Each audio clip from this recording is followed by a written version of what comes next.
ลิปนี้จะมาสอนตั้งรหัสธุรกรรมขั้นตอนแรกแม่นเฮาเข้ามาในระบบ XR Trade หลังจากที่เฮาเข้ามาแล้วมาเข้าบนรูปโปรไฟล์เดินลงแล้วเฮาจะเห็นมันเขียนว่ารหัสธุรกรรมมากดเปิดบนนี้แล้วส่งทำอิฐมันจะให้เฮาใส่รหัส Gmail ที่เฮาตั้งเนาะใส่ไปเลย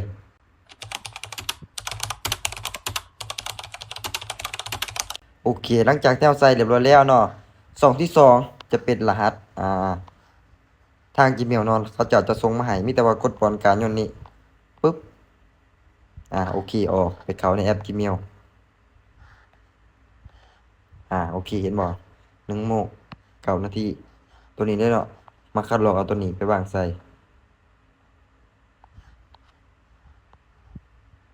วางใส่เลยแล้วช่องที่3กับช่องที่4แม่นจะเป็นรหัสเนาะสำหรับช่องที่3กับช่องที่4นี่แม่นให้รหัสคือกันเนาะตั้งตามใจเลยใส่ไปเลย